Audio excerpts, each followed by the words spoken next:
ദൈവത്തിന് മഹത്വം ഉണ്ടായിരിക്കട്ടെ. എത്രയും സ്നേഹം നിറഞ്ഞവരെ, 3-ാം ദിവസം 1 തെസ്സലോനിയർക്ക് എഴുതിയ സുവിശേഷം 5-ാം അധ്യായം 17-ാം വാക്യം നമുക്ക് ധ്യാനിക്കാം. എപ്പോഴും സന്തോഷിച്ചിരിക്കണം, ഇടവിടാതെ പ്രാർത്ഥിക്കണം. പ്രിയമുള്ളവരെ, ദൈവവുമായുള്ള നമ്മുടെ ഹൃദയ സംഭാഷണമാണ് പ്രാർത്ഥന. അതൊരു ആചാരമായിട്ട് മാത്രം ഒതുക്കുന്ന ഒന്നല്ല, അതൊരു ബന്ധമാണ്.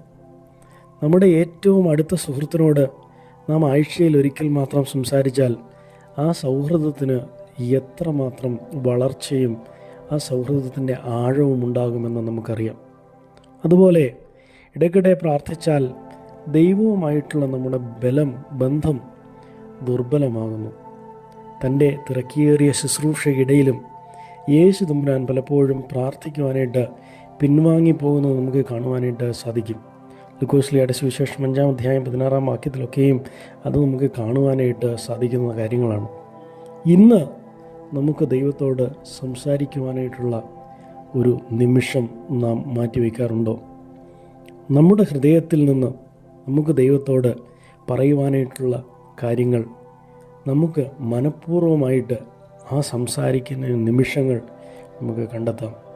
കാര്യങ്ങൾ ചോദിക്കുക മാത്രമല്ല, അവൻ്റെ സാന്നിധ്യത്തിൽ ശ്രദ്ധിക്കുകയും അതിനെ സ്തുതിക്കുകയും അതിൽ ദൈവം നമ്മോട് കരുണ ചെയ്യുമെന്ന് ഉറച്ച് വിശ്വസിക്കുകയും ചെയ്യുവാനായിട്ട് നമുക്ക് ശ്രമിക്കാം. ഇന്നത്തെ ദിവസം ദൈവത്തോട് ആഴത്തിൽ നമുക്ക് നമ്മുടെ മനസ്സിൽ നിന്ന് സംസാരിക്കുവാനും അത് പ്രാർത്ഥനയായി മാറ്റുവാനും നമുക്ക് ശ്രമിക്കാം. ദൈവത്തിരുനാമം മഹത്വപ്പെടുമാറാകട്ടെ.